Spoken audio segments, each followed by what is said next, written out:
Burke's on his feet. He looks up and gives me a grin and says, "Hey dude, you too must be from Marin." Marin County's A-OK, from Tam to Stinson all the way to MA. Fresh organic veggies in the market every day. The Dennis, Dylan, and NWA. Welcome to the Run TMC Podcast. That is the Run the Marin County Podcast, a podcast about basketball based in lovely Marin County, California. Thank you to our sponsor, Jeff Skaggs, Nike San Domenico Camps, back for another summer next year. Thank you to our first and platinum sponsor, Jeff Skaggs, San Domenico Camps. Also, thank you, Stroke 9, for the intro song. We love you. I'm Duffy Ballard, and with me, as always, today is my friend, coach, basketball nerd, and a man so Marin County that his pronouns are Lulu and Lemon. I stole that, Dave. Dave Levine. Good morning. Good morning, Duffy. Yes, my friend Paul Worley, one of my college buddies, gave an ill-advised toast at a recent birthday party for me, and he said that my pronouns are Lulu and Lemon, and it drew some giggles from the crowd. Very funny. It was great. It was so Dave turned 50 last year, and about 10 months later, he had a birthday party, and it was awesome. There was like a great turnout of people. There were great toasts. There was some roasty toasty, and then there was some dancing. The theme, which I still don't quite understand, was yacht rock. But, I'm a little older than Dave, so, there's some things I just don't get. And that's a good segue into welcome to season 3. This is our inaugural episode of season 3. We started this podcast a couple years ago, and here we are 70-something episodes in. And to our listeners who have been with us the whole time, we really appreciate you and appreciate the support. And the t-shirts are a great way to get the name out there, and they're awesome shirts. Everybody who has purchased or received one, Duffy, has given us awesome feedback on the t-shirts. And if you take a picture of yourself wearing a t-shirt and shoot it over to us, you can send it to us on Instagram or email us or text us, whatever. I'll throw it up on Instagram. It's a fun way to show the growth of the movement, the platform. And if you're new, if you've never heard us before, welcome. Take a seat. Join us. Kick off your shoes.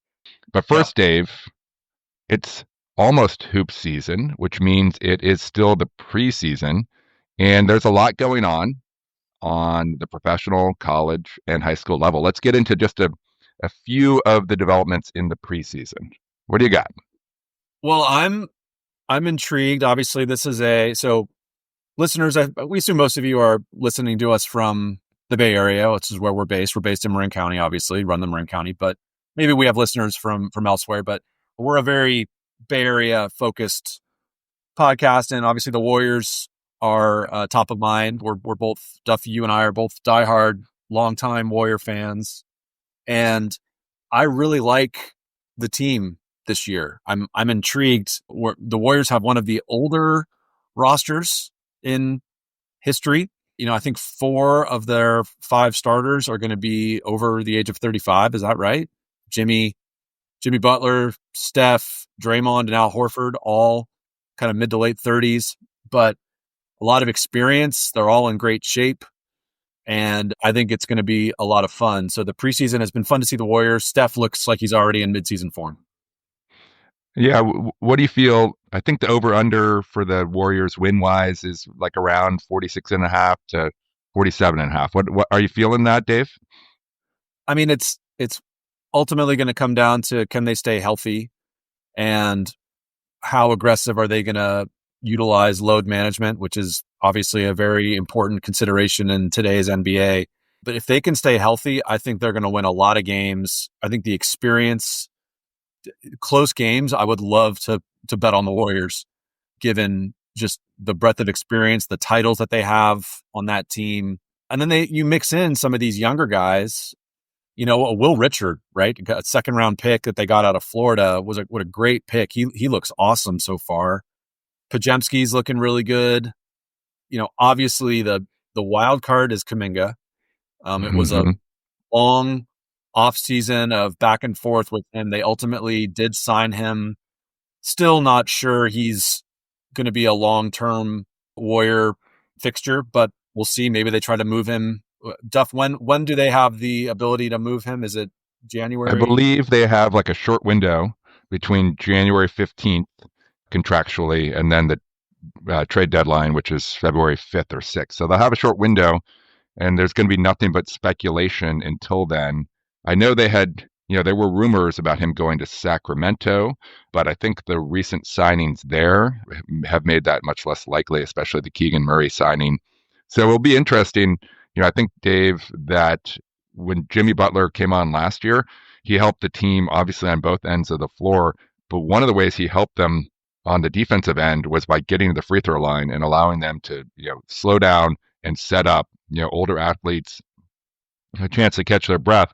And I think over the course of the season, that will be a huge benefit. Although I do worry about Jimmy Butler sort of getting worn down, injured because of his style of play, which is, just amazing and so aggressive, but he takes his hits. So I don't know about you, Dave, but I think they cannot afford when they get to the playoffs to be missing one of the top three. I mean, if they don't have Butler, Green, Curry healthy, maybe they win one series, but they're not a NBA championship contender without all three of them playing close to 100%. And unfortunately, just given age and wear and tear, I think the chances aren't great that's going to actually happen. But it'll be fun along the way when they're healthy and they're playing great and they're mixing guys in. I mean, they have Melton back. All the younger players are a year older, more experienced. Post is going to be better. So it's going to be fun. I think they can win a lot of games during the regular season without those three guys in there. But in the postseason, I don't know. We'll see. It's fascinating how the game changes, and even over the course of, we've only been doing this for a couple of years, this podcast together, Duff. I mean, obviously we've been talking hoops for many years, but the NBA, the complexion of the game is different today than it was 2 years ago. And you look at the playoffs last year and a team like the Pacers, obviously Oklahoma City ultimately won it, but the Pacers made everybody realize that you don't need to have the superstars anymore to be an effective team in the NBA. Really, it's about depth and being solid from top to bottom and shuttling in players. The days of the big two or big three that the championship teams typically would have, it's not really the case.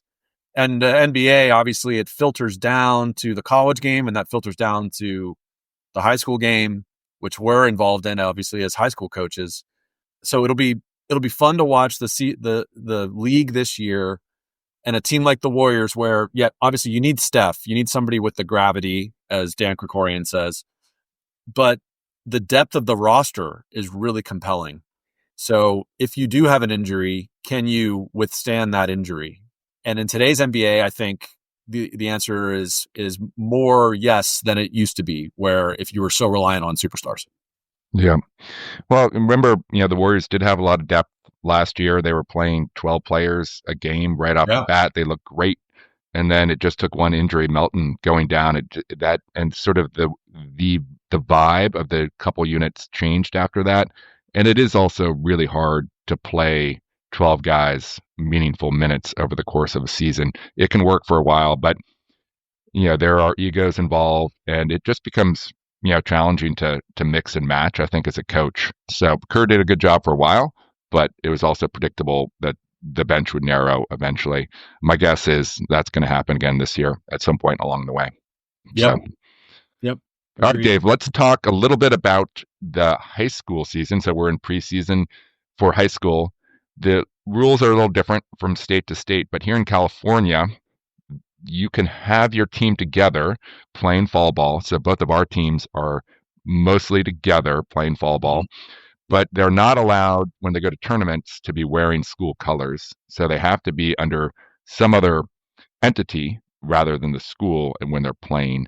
And that also restricts the number of practices they can have. It's a little bit of an odd time where you're kind of playing together, but not really. Our squad has been doing a lot of training sessions, skills training sessions with an outside trainer, Mike Turner, who former guest of the podcast, Dave. He's great, awesome. Anyway, so and same thing with you, right? Yeah, we're playing in fall tournaments. We're having practices a couple times a week. It's been great. It's fun for us as coaches. I'm coaching with my friend Caden Korst, KK, and we're trying out different things. Obviously, we have a new team this year. We're at a new school, but the idea of putting these kids in situations where they need to make decisions. I think it's all about, the more I do this and the more we talk to great coaches, as we have great coaches and players as we have over our first 70 episodes, I think that practicing skill work is great. It's really important. You got to dribble and shoot and be in good shape, but putting kids in situations where they have to learn how to make decisions under stress, that is critical in your development as a basketball player. And so that's a lot of what we're doing. So we had practice 2 nights ago, and it was a lot of small-sided games, 4 versus 3, 3 versus 4, working on playing out of double teams or disadvantaged situations, defensive rotations, just making decisions, I think, is so critical as a basketball player. And so that's what we've been focused on this fall. Yeah, read and react. And it's the 10,000 hour rule, however you want to, as Malcolm Gladwell made famous, it may not be 10,000 hours for everyone. For some players, they get it within, a few hundred or a few thousand, and they can read and react and they can anticipate, a Jason Kidd type of player. And others, it takes a lot longer. But, certainly as high school players, they don't have the lifetime experience playing basketball to be able to make those decisions as quickly and see things develop, before the space or the movement is actually there. Most don't. Certainly there's some that, have that gifted ability to start to see the future earlier on in their high school careers as basketball players. But yeah, I think that's great stuff, and so important to be able to watch and help. You don't want to overcoach it, but you also want to sort of provoke, move, go, cut, that sort of thing. Well, it was funny. We started practice the other night, and we do this backdoor layup drill that I got from Tara Vanderveer. We call it Stanford layups, and it's just working on cutting backdoor, making a bounce pass, finishing. And we made 15 in a row with our right hand, 15 in a row with our left hand. We're doing great. And then we did a drill where I stood in the middle of the floor and 2 players facing each other, and I hand it to one of them, and they're on offense and the other player's on defense. And so then you got to work on finishing with a defender. So we didn't miss a layup in our layup drill, but then we did 1-on-1 where you had to finish with a defender, and we couldn't make a layup. Right. And that's what a game is, right? A game, you're not going to have a wide open layup in a game very often, but you're always going to have to finish with under pressure, with a defender, in traffic. So why don't we practice that all the time? We all start our practice with these layup drills, and that's great. But I think we need to practice layups with a defender, with an obstacle, with under pressure, with adversity. And so. Yep, absolutely. What percentage of layups in a game are completely uncontested? It's a very low percentage of layups, right? So this is something we got from friend of the podcast, Coach Honick, Jonas Honick. He would tell people, don't edit that shot. And in particular in the lane, because a lot of players, especially younger players, they start to change for their shot based on what they anticipate the defense to do, not because they actually are forced to. And then you're more likely to miss an edited shot. It's just the way it is, because you haven't practiced it over and over again. And so the thing to do, of course, sometimes you do have to edit the shot, but make sure that you start with your normal motion. And then if the defender is into you for whatever reason, then you have to change your approach, but don't do it preemptively. Yep. It's exactly, it's a great lesson. But, it's segue into, and obviously we'll get into our guest today in a little bit. We got a few more things we want to cover, but as we prepare for the season, so we have these basketball related skills and all this stuff. But then right along with that is conditioning, nutrition, kind of the whole perspective on being an athlete and getting ready for the season, which is months of wear and tear on your body. And so today's guest is highly relevant to getting your mind right and your body right as we lead into the season. Yeah, so this is kind of the preseason to the podcast, Dave. We've talked about this. We're going to re-release a couple episodes that are very relevant to skills that are adjacent to basketball for players at any level. You have the nutrition, as you say, the physical training, the mental training. And we felt like this is a good time to get those back out and for players, coaches, parents to have a listen. So we're going to get into that. And then, of course, when we hit the regular season, high school starts on November 3rd. And then it's going to be intensely basketball for several months. And for you and I, we're both back in the assistant coach game. I'm at Marin Catholic now. You're at Branson. And we're going to be busy. Our teams are going to be busy. So this is a good time. You got a couple weeks before you go full on to sort of think about those basketball adjacent skills that you can try and optimize leading into the season and then through the season. So we're going to get into that, Dave, but we have a couple other things to cover. First of all, your favorite topic, rule changes. Go ahead, Duff. Riveting. Not going to go into all the rule changes. I was at a meeting this past week, Dave, where the local referee instructional group was there, and they presented for about an hour and 20 minutes in a somewhat hot and stuffy room. And I think people were nodding off. But just to note that there are some rule changes that could come up at the high school level here locally that are worth knowing. I'm just going to mention two. And the two I'm going to mention, first, end of game, teams behind, we're sending players to the free throw line, right? Often to extend the game unless it's a blowout. And the prior rule for a foul, sort of a take foul at the end of the game, was that technically it was supposed to be a play on the ball. So offense has the ball, they're dribbling, defender is going in and trying to reach for the ball while hitting the arm at the same time. If the defensive player did not go for the ball, it could potentially be called an intentional foul. The rule has been clarified now because the intention at the end of the game is quite clear. You know, the refs usually know when teams want to foul. So now the defensive player, all they have to do is just go and make contact with two hands. We're not talking push to the ground here. That could be an intentional foul, but just like I grab the offensive player with two hands, and that will be called a foul, and then to the free throw line, presumably. Now, if the defensive player is trying to make contact with two hands and you've got a really shifty offensive player, NJ Gray or someone like that, and they dance away and there's a total whiff on the contact, that will not be a foul. Just because you are intending a foul doesn't mean that you will get the call. So you do have to actually get close enough to make that contact with two hands.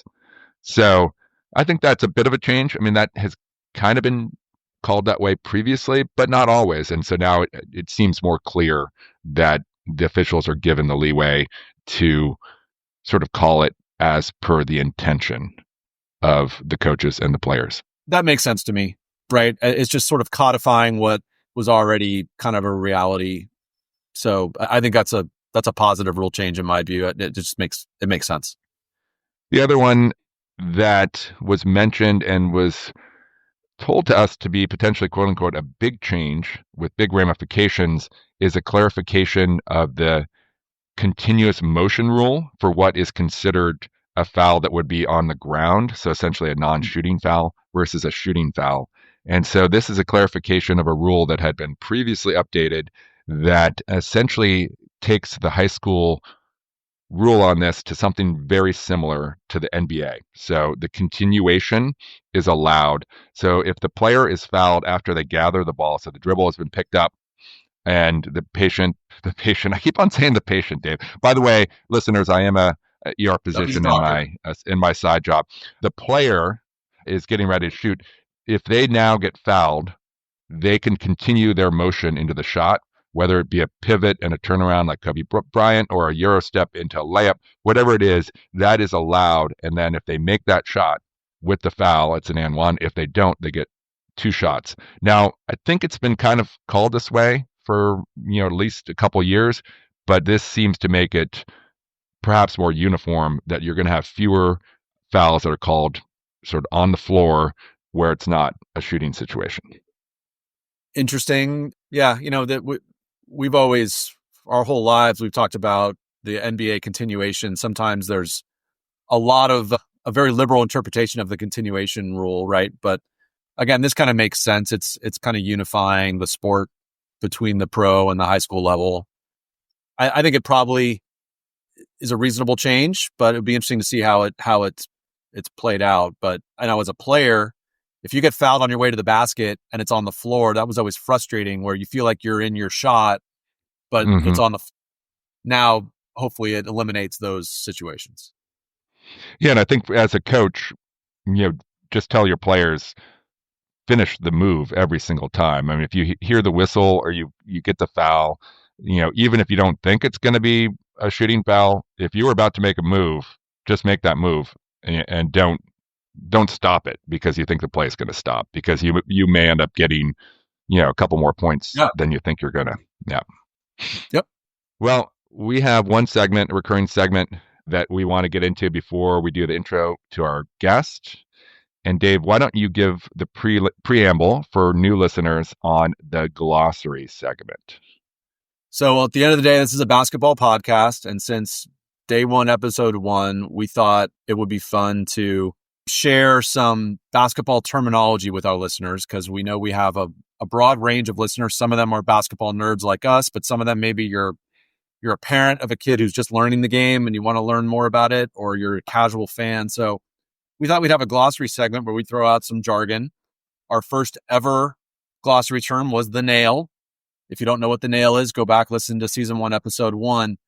But it's funny, as we started this thing together, Duff, after we started, another podcast in the basketball world began with 2 young men, maybe not so young, LeBron James and JJ Redick, 2 NBA stalwarts. They started Mind the Game, which is a great podcast. They get into the X's and O's, but they also, Duffy, had a glossary segment where they would break down basketball terms. And we're not saying that they copied us, Duffy, but they didn't not copy us. Is that fair to say? Correct. Yeah. Today's glossary term, Dave, is grand larceny, which is what JJ did with the glossary segment. And he not only stole it, Dave, or they stole it, but they enhanced it and they made it much better than ours. We started with just a single term like the nail. If you listen to Mind the Game, they'll run through like 15 glossary terms in about 90 seconds. Now, of course, I think that's maybe a little too fast to actually have retention of those terms if you're new to the language, but yes, they did take it to the next level. They also have video. They show the terms on the YouTube clips. So anyway, congrats to them. They've done great for themselves. But we're still here. We are still here, and we're evolving the glossary just a little bit. So, Dave, today we're going to cover more than one term.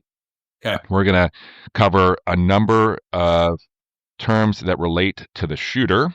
And in particular, we're talking about an outside shooter here, Duncan Robinson, that type of player who's on the floor primarily because they can make a basket. Now, of course, these are great players. They can do other things as well. But the main reason they're on the floor is to spread the floor, get open, provide an outlet to a playmaker. And when they are open, get the ball, they shoot the ball.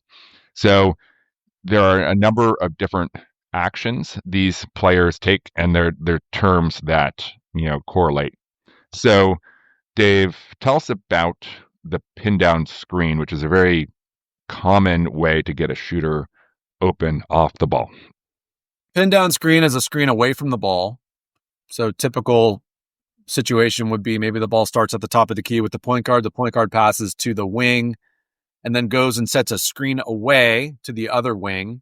And the player on the other wing will set up their defender so that the screen is more effective. And maybe the wing will walk his or her player down to almost to the block. And then the screener goes and sets the screen.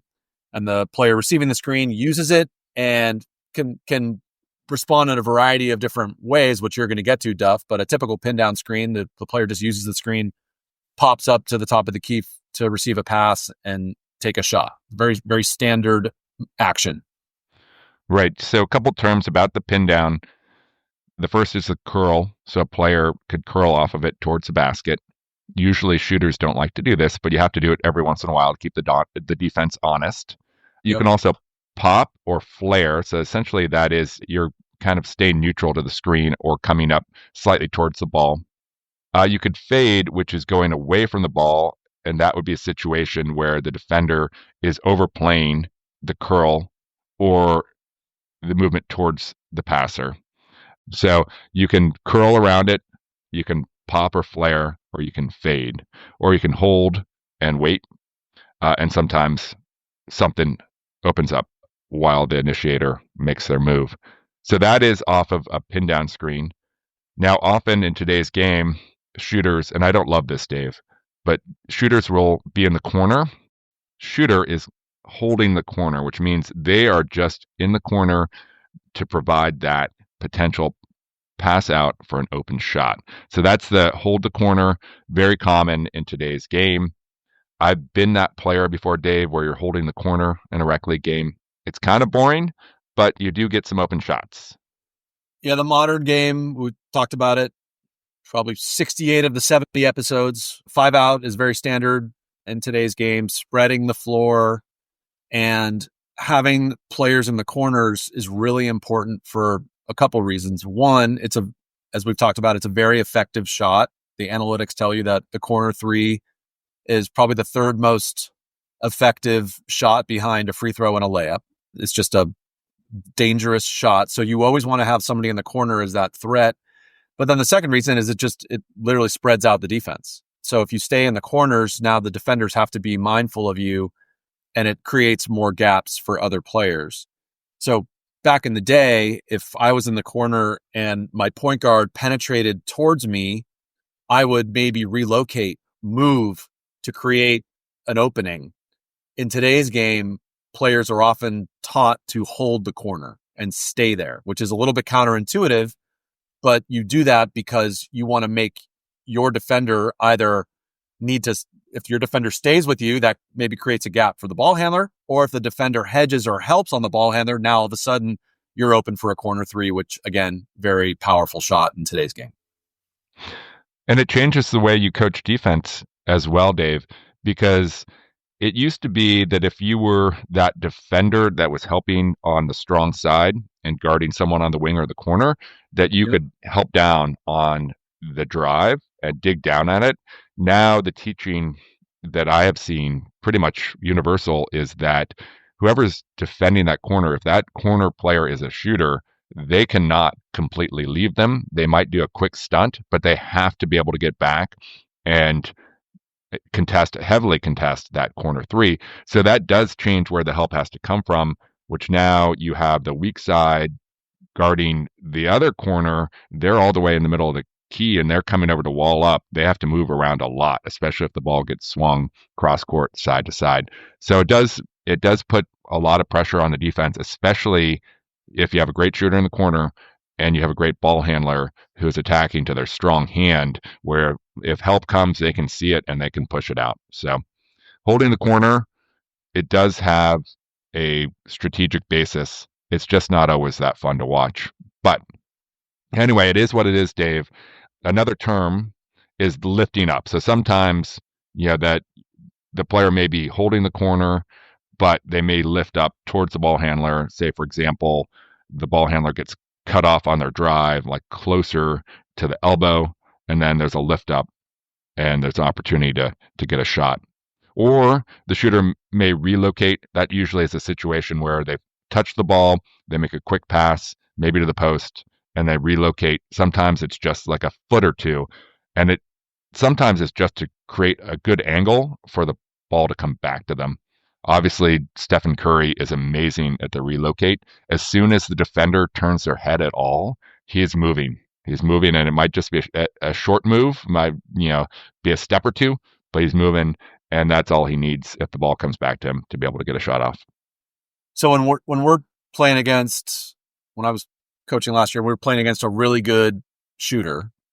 I would sometimes instruct my defenders. This is not fundamentally sound, but this is what I would do in the heat of the battle, just to literally face guard their player. And when their player gives up the ball, to not even look at where the ball is going, but just to stay on their player for that exact reason. And you'll see when teams are playing against Steph and the Warriors, defenders on Steph have learned you can't turn your head. You can't lose sight of Steph for a millisecond because he will relocate. Sometimes it's, as you said, Duffy, it can be 3 feet, but that's what he needs to get a shot off. And his shot is so deadly, you can't let him get an open look. So the nature of the instinct of defenders is you always got to know where the ball is, right? So your player passes the ball, you're going to turn your head and see where the ball is to see if you need to help out your defender, your teammates.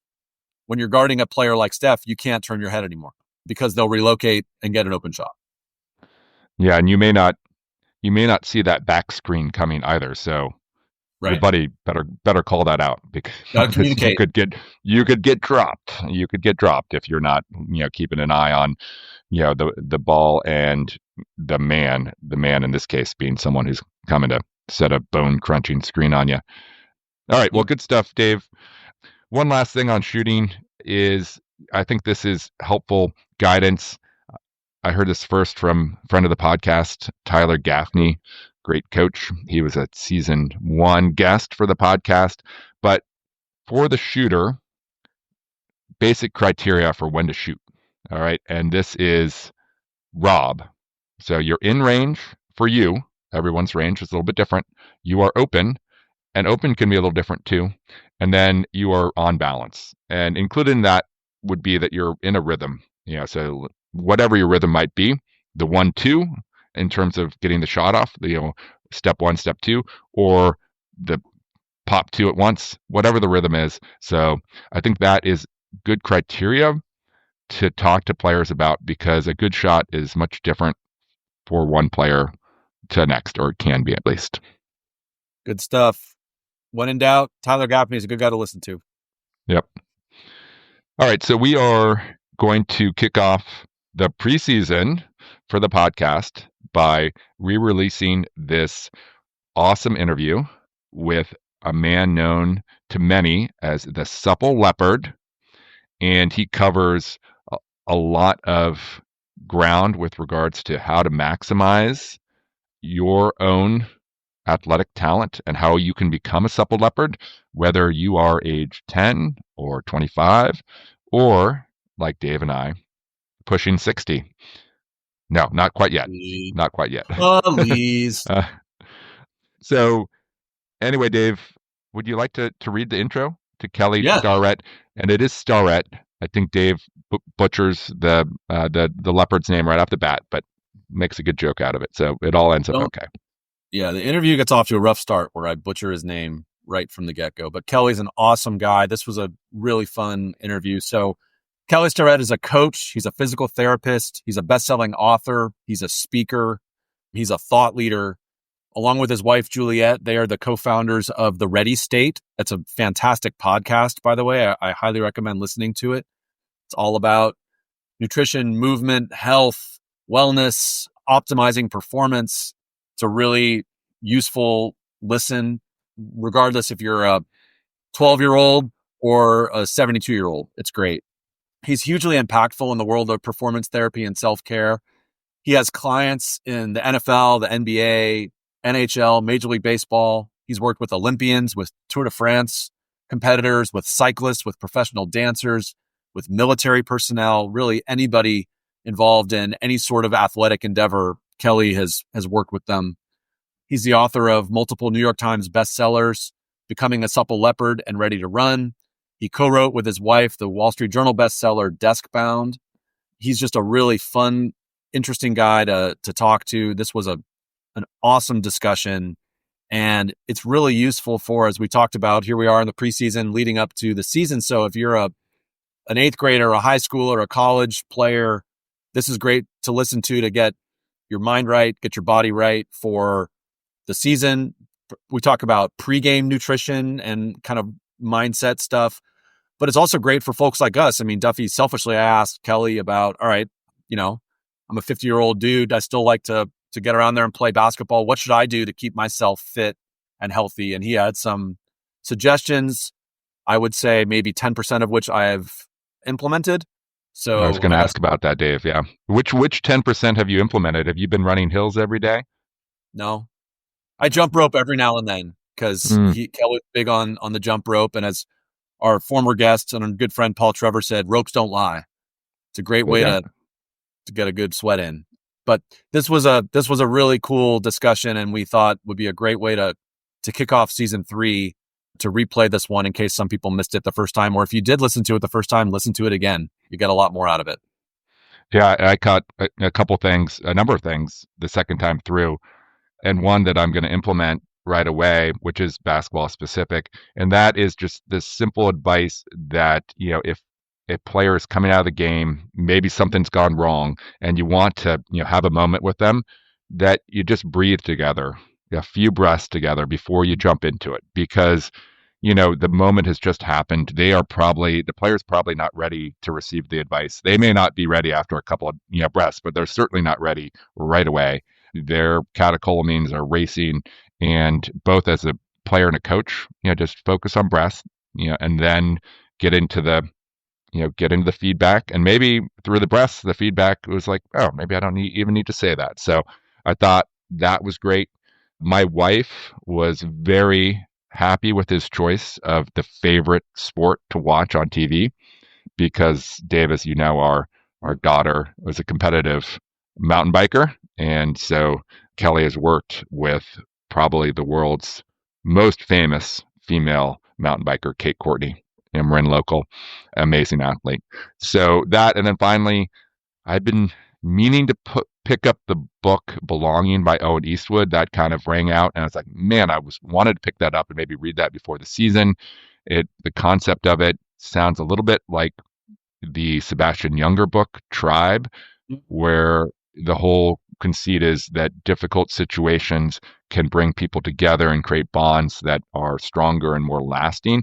And obviously, a basketball team or any team can be that in the best scenario, but it also, because emotions and pressure can run high, it can have the opposite effect sometimes as well. So how do you create the belonging where everyone belongs versus create a situation of disarray where people don't? So as coaches, that is a big consideration.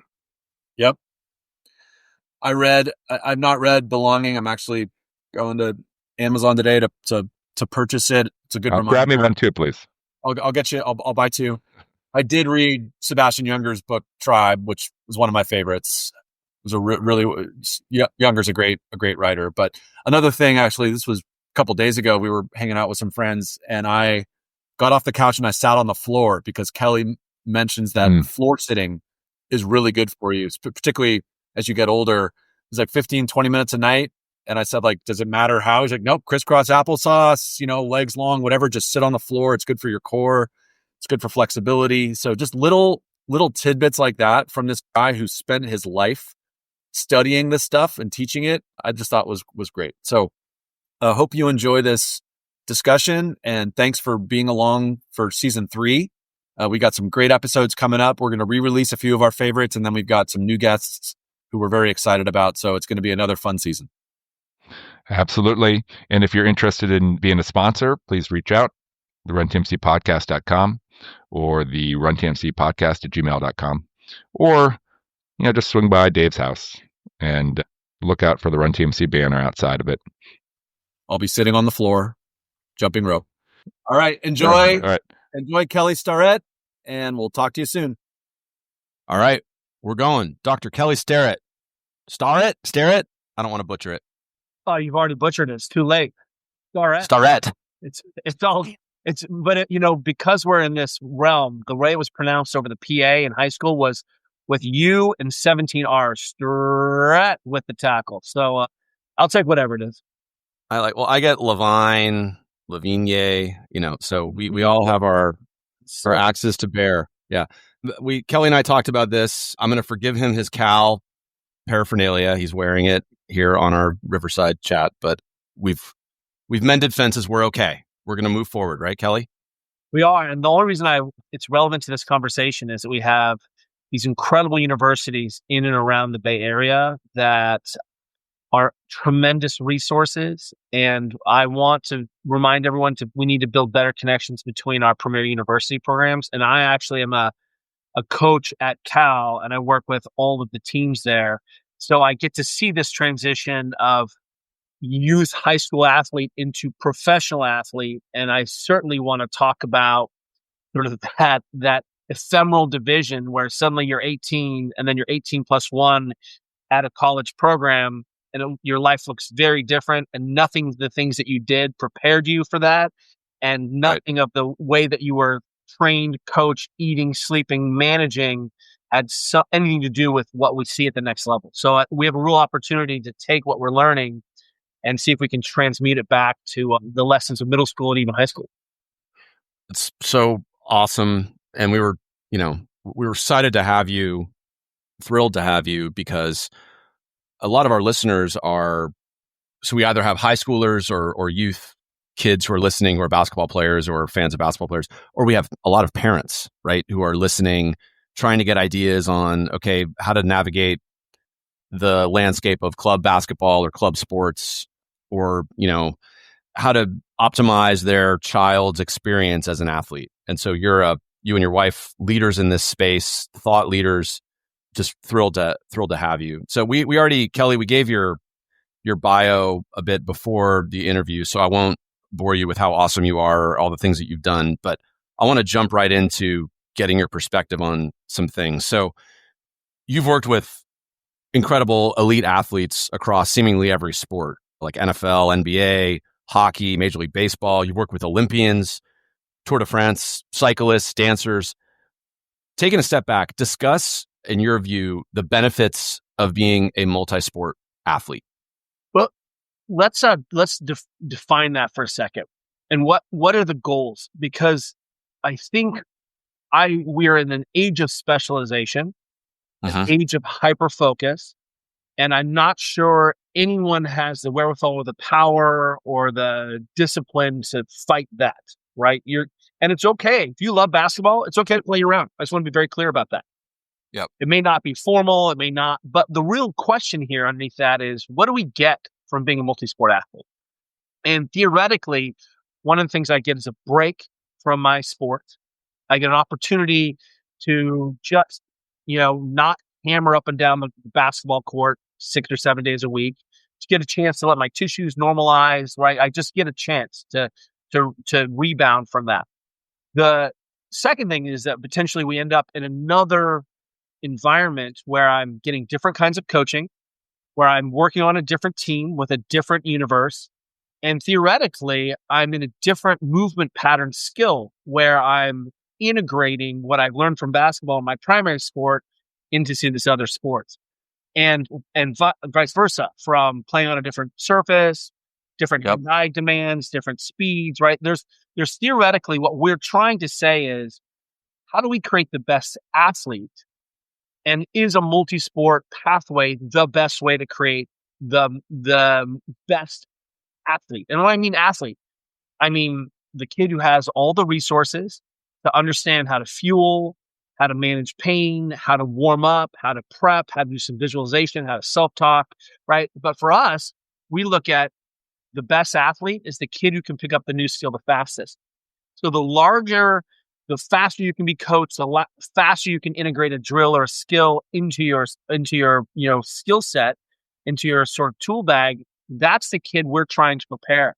So the question is, does playing multiple sports afford me that opportunity, or do we end up seeing a deep specialization in two sports now, where I'm now on a club team in multiple sports, and I don't have a chance to get strong in the gym.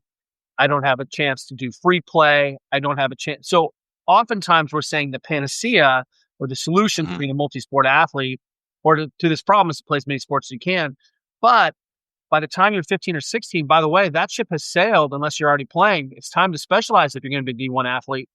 We need to ask now, what are the behaviors that allow me to continue to develop my athleticism, my skill set, my physiology. How do I get stronger, faster, quicker? And it may be not just playing more sports solves the problem. We all came out, and again, we're all from the 1900s, everyone. But one of the things that we saw was that just playing more set up. I've played a lot of different sports. Yeah. Certainly made me a very capable athlete, but is that the best solution? What we see is that in the 1900s, when kids who played in the 80s and 90s, Gen Xers now are parents, we still had all the classic problems of the classic injuries. They looked a little different. Maybe we saw fewer ACL injuries, fewer Tommy John injuries, but we still saw that we left a lot of money on the table in terms of athletic development. Many of us weren't fueling correctly. We didn't know how to do strength and conditioning. We could have been much, much better athletes. So simultaneously, what we recognize is if you just do one thing, you're an outside hitter, you're an outside shooter, and you just do this one skill over and over again, you're not going to be very effective. And you're going to actually have what we call a metastable, or kind of a fragile construct of your body that really suddenly you're out of your experience, or you get a little tweak, the whole system falls apart. So what we propose is, yes, play as many different sports as you can, but that could be skateboarding, and that could be, riding your mountain bike, or it doesn't have to be a formal team sport, but do you have any other things that you do? Do you ski? Do you like to go hiking with your family, et cetera, comma? I think that the new multi-sport athlete looks at probably pretty deep in a single sport, but has a very formal strength and conditioning practice. I'm engaged in Olympic style weightlifting. Especially in the Bay Area here in Marin, we have Marin Heavy Athletics is one of the best Olympic lifting schools on the planet. And we have it right here. And so my kids can go in and jump in and get formal movement, skill training, speed, change in direction, triple flexion, triple extension, and simultaneously still specialize in their sport. Caroline is a junior. She's on her way, probably my youngest, to play college water polo. And so what we're thinking is, how do we best prepare her? Me putting her in another concurrent sport is not that way at this time. Do you think playing multiple skill sports is beneficial? Or because I'm thinking of, okay, so basketball, where Duffy and I spend most of our time thinking and dorking out. Basketball is a skill sport. Obviously, it requires tremendous athleticism, but it's a skill sport. You have a sport like, every sport is a skill sport in some ways, but something like cross country, swimming, with more of an endurance sport, it's a skill, but it's less hand-eye coordination. It's more mental and physical conditioning. So do you think that there's a benefit to playing like a skill sport and a sport like that, or multiple skill sports? Just does it matter what the sports are, I guess would be my question. Early on, it probably doesn't matter. I think let's ask you the question, what's our intent? So our intent is, and Julian and I, my wife and I, think a lot about this. We think sports makes better society. It makes more capable humans who know how to work on a team, interact, be team members, be good teammates. How do you deal with defeat? How do you put off, fun? How do you learn how to suffer? How do you fuel? How do you deal with self-talk? So theoretically, we have a set of skills in this high school thing that may, for a lot of us, end when we're done with high school, right? So the goal can't be my only success is if I become a college athlete or not. The goal is, how do I wring the most out of this middle school, high school athletic experience? And that means I become a capable person, and I use sport as a framework to create a more robust individual, because I know how to train. I know how to lift. I know how to eat. I know how to, right? I can do these things. And more importantly, and this is so crucial, and the is always missing, and the word that you used was appropriate, play. Should I play multiple sports? And maybe I play an endurance sport. But what we've done is stuck the play out of all sports. And if you look, basketball is actually one of the few sports where we see a lot of free play. In fact, free play is highly valued, and that those skills that I end up carrying on in a formal basketball setting are trained and platformed, outside, just in, shooting around with friends. So number one, what we can say is, if my primary sport is basketball, look, more of everything is going to help basketball, right? It's really great that you have all this developed skill set. But if I'm trying to make you explosive. You want to play in college? I'm not going to have you swim. I think that's going to make you a basketball player. So eventually we can get to that conversation. But early on, I'm like, yeah, you should absolutely swim, and you should be on the track team, and you should, let's go ahead and be a little bit more thoughtful later on. But early on, I don't think it matters. I'm like, what are you stoked about, and who are you stoked doing it with? And that is the most important feature. Yeah, Kelly, just getting back to, you mentioned this earlier, like the mental break aspect of this. And just think about, say, for example, your daughter. How do you assess like an athlete who needs a mental break, for a month or two to just refresh, and when to implement that and how to implement it? And maybe it's not playing another sport. Maybe it's just a break. How do you recommend handling that for parents in particular? This is such a good, important conversation because, no fault of the industrial sport youth complex, but there's a couple breaks at Christmas. There might be one in the summer. But for example, we use water polo. Right now, it's a year-round endeavor where we come out of the high school program, and we have a couple weeks before winter water polo club season starts. Then we'll get a little break in spring where our kids will swim and play some water polo. Then we're right into the Junior Olympics.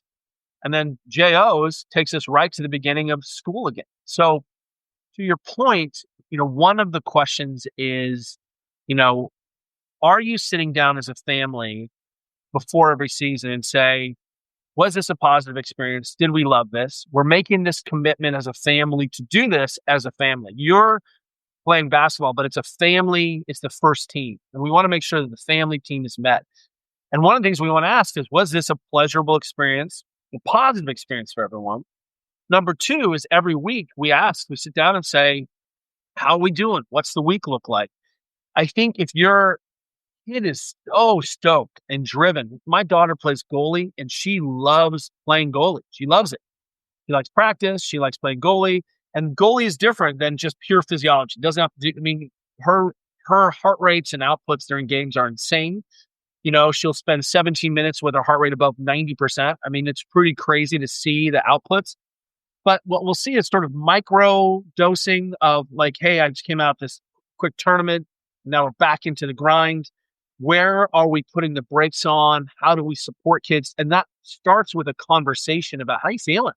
Because really these things should be fun. And not always practice is not always fun and joyful, but it should be a positive experience. We worked our asses off, that was so fun. I did it with my best friends and it was great. And I love my coach.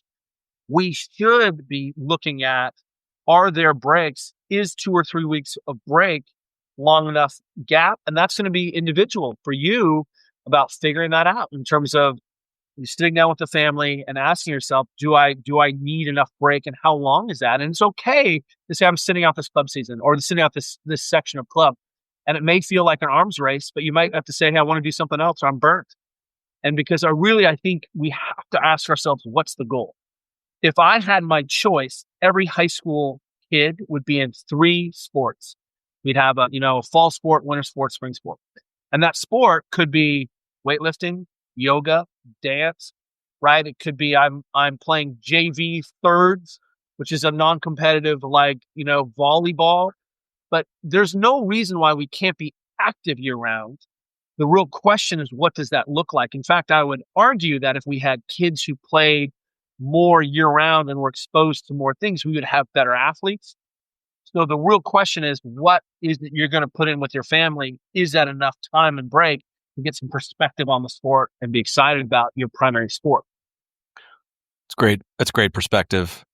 So now I want to shift gears kind of and now talk about people who maybe they did play multiple sports, but became super elite at their sport. So like the one name that Duffy and I were talking about earlier was Kate Courtney, Branson grad Marin kid, mountain biker, went on to the Olympics, like one of the elite mountain bikers in the world.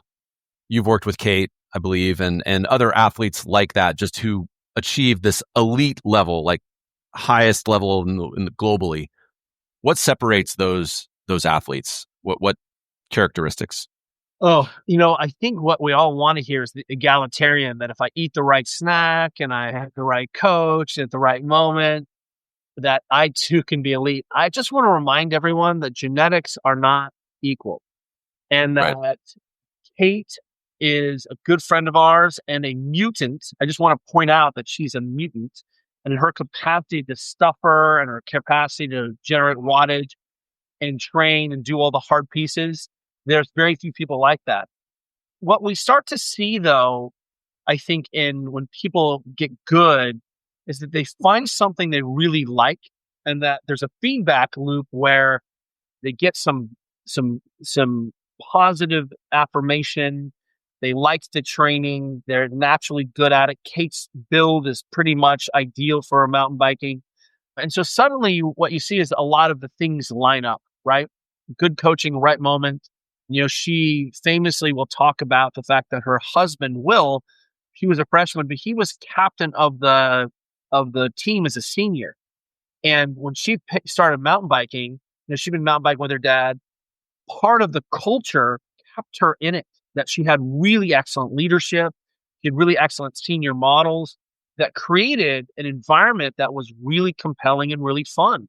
And then she got to a place where she'd won national championship as a high schooler and could decide, do I want to do this? And really, sometimes I think some of our elite athletes, my daughter, Georgia, who's a sophomore at Michigan, captain of her water polo team, definitely could have played in college, but was like, that's not for me. I'm not doing that. And I think it's really great that she was like, I love that. I love training. I love everything about it. But why would I be a professional athlete in college when I can just go to Michigan, study economics and party and have a great time, right? Yeah. My younger daughter's like, I would be super bummed if my water polo experience ended after high school. And you suddenly see that it has to be driven by you. And then when that starts to happen, what we do start to see is that there's an ecosystem that supports that athlete. We start to see more focus on strength and conditioning. We start to prepare our bodies and our minds to be a little bit more professional. We have to think more about recovery. We have to think more about sleep. We have to think more about, where am I going to get advanced coaching? Do I love this? Am I in a community? What's happening in terms of my desire to play at this next level? And what we start to see is a constellation of behaviors that start to support and nourish that next level athlete. There will be mutants out there who don't do anything and, are real good kids. Don't look at them. The best athletes in the world all start to get real about all of these essential athletic behaviors that sometimes we don't put a value on. What we put a value on is win and loss. But when one of the things that we talk about with all of our college athletes is owning your 50%. Are you prepared for your coach to get to coach you today? Have you had breakfast? Have you had snacks? Did you go to sleep in time? And honestly, those metrics often fall apart and they don't support next level play, even if you have the genetics or the desire. We see a lot of kids who get to college and they're like, I did it. I won the thing. I'm in college. I got the award. And we're like, oh no, it just starts for you now. You've just been good enough to get to college to be coached at the college level. I was watching a high school basketball game a couple nights ago, and I saw a kid who I've coached before, and he's playing great. And the first thing he said to me after the game was, I'm playing with so much confidence right now. And that really struck me. That I didn't say it, he did. This is a sophomore in high school, which I thought was a really astute, thoughtful thing to say. But it made me think about, so when we're talking about these elite athletes, and I hear what you're saying about Kate, and, people said that about Lance Armstrong as well, just like his heart could, just his ability to tolerate pain and withstand that, was just next level, incredible. But the mental side, confidence, the ability to come back from a mistake, to deal with pressure. How do you train the mental side of athletes? And do you when you're working with these elite athletes, how much of it is the mental side of it? Well, I'll tell you that eventually everyone is real good at the top. And you might have someone who is, a generational talent, but everyone, to win a world championship right now or to win an Olympic medal is the hardest it's ever been in any sport. There might be some hidden sports out there where you could just outwork the competition and you surprised everyone with your prowess and your abilities, but that's not really what's happening anymore. And we're starting to see now, the top 10, you could almost mix up, You take the top 10 in a sport and just throw them out, and you see like who's hot, who has the confidence, who's on a roll, who's not battling an injury. And so one of the things that really does separate the top athletes is this mental preparation where we're practicing. I think what ends up happening in middle school and sometimes in high school is you show up and you're like, okay, I'm going to be great today. And I think it's an old Jack Nicklaus quote or something. He's like, you don't walk up to the tee in golf and say, today I'm going to smash the ball. And I see the difference even in, we're playing a little scrimmaging, a local thing. Caroline, our water polo goalie, really strong mindset. She's just a mutant in terms of her ability to just remain calm, even though she's the goalie. But when there's a big game coming up, I start to see her coalescing into a little bit more of a sort of fierce person. She knows she needs to put it on, and that happens 2 days out. So what we start to see then is parents, coaches, athletes need to have some formal training and some formal process to talk about process, to talk about winning and losing. How are you in the car? Did you set goals before you got in there? What's your self-talk look like? Famously, we hear every once in a while that parents will bring 2 cars. Mom will always bring a car because kids don't want to go home with the dad when they lose, right? And so what you have to start to see is that this mindset preparation breeds confidence, plus having sort of the rough skills to set yourself up to then potentially have this transcendental moment on the pitch. I'm a physical therapist by training and a performance coach, which means I live in the weight room and nutrition, all that. But if I went back to school now, I'd become a performance psychologist. There's no doubt that is the greatest opportunity for our athletes to make massive gains. I would say nutrition, strength training, and that mental performance. And I'll point, my favorite resource is Michael Gervais, who is an incredible resource and has lots and lots of resources about how we might get in a better position psychologically. Yeah, for those that might be coaching or parents at the high school level, or either perhaps even beyond, for athletes who maybe haven't had any training ahead of time, are there techniques that can be used in the moment, either before a big game, just taking a little bit of meditation or visualization, or at halftime in a stressful moment?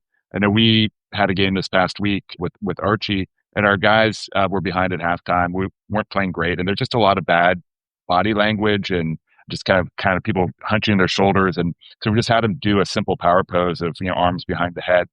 In the moment, that was kind of what we could think of without having a lot of formal training. It seemed to maybe help. I think they relaxed a little bit. But speaking to basketball specifically, or any sport, you have suggestions for that type of intervention that can be spur of the moment, or is that just not a good idea without training? No, absolutely. I think the problem is most coaches, and there are a lot of volunteer coaches, have never had any formal training in any of this, and they're just making it up, or they're regurgitating what their abusive, coach said in 1984. And, they just default to their training. And I'm like, holy crap, you have no training in this. Listen to how you're talking to these kids. These kids will die for you if they believe that you will die for them. So there's one thing that I will say is one of my favorite books is called Belonging by Owen Eastwood. And it's a mandatory read. It talks about the power and potential of belonging, of being in a tribe, of being in a community, of having kind of common story, of understanding what your goal is, and how important that is for, because it doesn't always go, sometimes you get beat, sometimes you lose. I think those are two different things. Losing is when you play like dog crap, and getting beat is when a really superior team destroys you. I get beat all the time. I hate losing. So, one of the things I would say is, if we're waiting till the competition moment to have this first conversation about body language or about breath, right, or about being centered, it's way too late. Way, way, way too late. We want, and let me give you an example.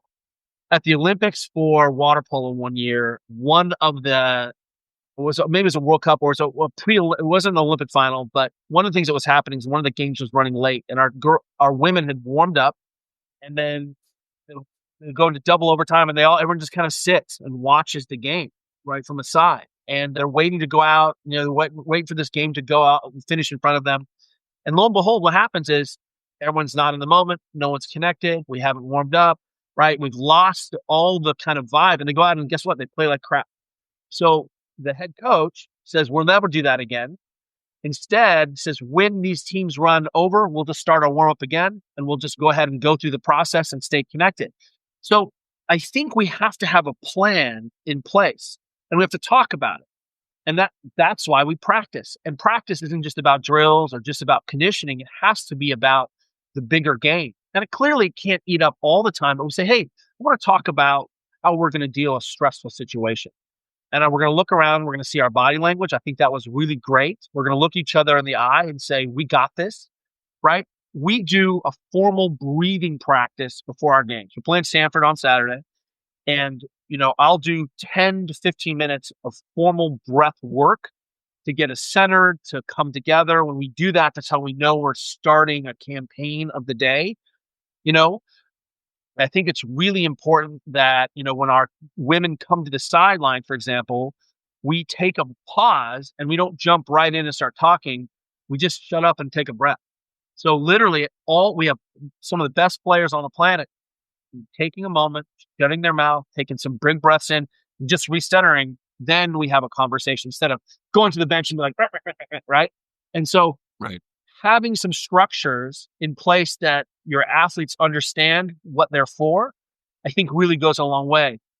Adam Wright, who is an incredible coach down at UCLA for men's and women's water polo, during timeouts and things, will pull his athletes out of the water and they'll go behind a place, and they don't stay in the water and huddle. They get out of the water and move so they can have this kind of private moment, and it resets and reframes. And you'll see them having a terrible quarter. They'll get out, they walk around the corner, and it just breaks that, and it gives them a chance to get back together and recenter and come back. So what we're looking at is, as a coach, how do I motivate the people I'm working with to work together and do heroic things? That's all the preparation. But as an athlete too, I need to know how I'm going to settle down, how I'm going to calm down. And I'm probably going to need to be part of my official training. And often it's not. That's awesome. Awesome lessons. Like one of the things that I impart on the kids that I coach high school girls basketball. I'm constantly reminding them to sometimes it's just make the simple play and not try to do too much. And I think as the pressure builds in games, you try to do too much and be the hero. And sometimes it's just, make the simple play, the play that's right in front of you. It's not the first time they've heard that. They're like, okay, let me, what's my default? We'll hear, breath, timing, like there'll be some mantras that, you work with as a coach. When I say this word, this is what this means, right? Pulling people back. I just think, what we don't do a lot of is talk about formally, what's your mindset in the game? How are you handling that? Where do we go? What's our after action report? Shout outs. I'm fortunate enough to work with some really great military units at the elite Army group, the elite Navy groups. They are so meta aware of process, and that they go through, and after an event, after a practice, after a run, you literally will hear athletes say, I could have, or their warfighters say, I could have done that better. And the first thing they own is they have a self-reflective mechanism built into the training where a coach isn't leading, the leader, the guy is saying, I could have done that better. Hey, I didn't cover that as well. I got that next time. You did a really great job there. And suddenly there's a feedback mechanism that's happening. And so that's an allegory for, I want to put those things in so that process is baked in. We're not just doing gassers until someone vomits, but we're really being aware of what's happening and what the process is and how we're communicating. One of my good friends is Brett Bartholomew of Art of Coaching. He's an NFL coach, was one of the senior coaches at Exos. And one of the things that he has realized now in his expertise is in communication. How are we talking? How do we manage different relationships? How do we manage different personalities? That coach has they usually have one plan. I'm going to shout at everyone. I hope that works, right? Because that's the only thing I've ever been trained in. And honestly, we need to become much better master communicators about when to bring people along, and then have them be able to transmute that so that the kid says, oh, I was in the beginning, I had a big test today. I did my breathing that I do before I take a free throw, and I crushed the test. So I'm like, okay, now we're transferring right skills that seemingly disparate to the things that really matter, which is being a better human. It's fantastic. So I'm fascinated by, studying the SEALs and military teams, and the use of the after action report is something that I've actually done in my work before. And I've thought about using that for my teams. I'm glad you brought that up, right? Just it could be after every practice even, right? What did we want to accomplish? Right. What did we do? Why? What can we do better next time? And it's not personal. It's specific feedback to the performance of every member of the team. And it's a really useful tool to analyze performance and think about ways that you can do things better. I played in football for a couple of years. This is in the late 80s in Virginia. And I was in that football league. Remember the Titans football league, right? So yeah. That was it. I played the Hayfield Hawks, and I was with Mount Vernon, and it was a very 1970s, 1980s football, right? Yes, sir. No, sir. And, one of the things is that model was you will do what the coach says, and all of that was hidden from the player. And I don't think the coach needs to be a coach and take on and manage what she can manage. But I want to be let in on the goals of the day. And so if we huddled up before practice and said, here's our goal today. This is our intention for the practice, and here's what our conditioning is going to be. Everyone can wrap their head around it, right? But I've just played both ways. I'm on every special teams. And now the coach is going to have me run until he feels like we're tired. I'm like, you lost me. I'm not in. This is dog crap. Like, how dare you? I just blew myself out of practice, and now I'm going to run until you feel like you're tired. So I think telling kids the plan allows them to be like, okay, this is what we got to get done. And then you're absolutely right, circling up afterwards and saying, hey, that was great. I really love the way you did that. We executed this one skill that we wanted to do. And then give everyone a minute. It doesn't have to be this formal thing. It could be 3 minutes where it's just a speed dump on shout outs, having people compliment, recognize, hey, that player, what this teammate was doing great. And as a coach, you have just one more moment to say, hey, that was an insane effort. I'm really proud of you. We didn't accomplish our goal today, but we're going to get more of it tomorrow. That leaves that human being to go out. And remember, this may be the only unconditional positive regard a child gets, a youth athlete gets. And if you're the coach and you're not given that unconditional positive regard, man, it's going to be really hard for me to want to empty the tank for you. And that doesn't mean you don't have to have high standards as a coach. Like, this is what, if you come work with me, you're going to bleed through the eyes. We're going to suffer, but I'm right there with you. And it's not punishment, but simultaneously, I'm going to be in your ear saying, I think you can go harder. Look, you went harder. Great job, right? You've got to make this a positive experience. Yes or no? Absolutely. And I think it's, as coaches, we always want our kids to think like coaches, right? And I think that's different. Maybe that's changed over the years. Kelly, I mean, we're all kind of roughly the same age, right? And grew up in the same period where back in the old school, it was the coach's way or the highway and do as you're told. But now, I know for me, when I'm coaching, I want my kids thinking like coaches on the floor. I want them telling me what's going on. They're the ones on the floor, not me, right? But having some, we call it basketball IQ, but just sports IQ, right? Time and score situation, understanding dynamics of the game, and being a coach on the floor. It's not lecturing, not lecturing or giving dissertations. Kids need to play. We need to run the drill. And that means you have to be very, very competent as a coach. And it is tricky. And by the way, you don't have to nail it the first season, but hopefully by your 20th season, where you get so much out of coaching young people that it's, amazing. Last year, I had the privilege. I'm on the staff of the women's water polo team, and Corley Simmons is one of the few women head coaches on the planet. We're starting to see more of them. But last year, we played for a national title. We played against UCLA in the NCAA finals, and it was the first time a woman head coach had been there. So we're trying to make history. And we lose the game by a couple goals, and we're in the locker room and circled up with the whole team, and everyone is weeping. Not because we lost. No one gave a shit. In fact, we had a lot of athletes say, I would rather lose on this team 100 times than ever be on that team, right? But what people said was they felt so supported. They felt so loved. There was so much sort of respect that moment felt emotional for everyone, not because we lost the game, but because we had gotten to this place where we were so intact and so connected to each other. And then afterwards, you could see like the barbecue and things. These aren't looking like kids who lost the national championship. These were kids who played their brains out and came out intact, because it can't just be winners and losers. It has to be, hey, we did the best we could and the game didn't go our way, but look at all these things. I want to come back to that feeling over and over and over again. And I obsess about getting my kids there to the place where they can own their own experience. And now I'm a collaborator. And that's a really important piece. I want to get to a place where we're collaborating with our team. I'm still the head coach. I'm still the coach.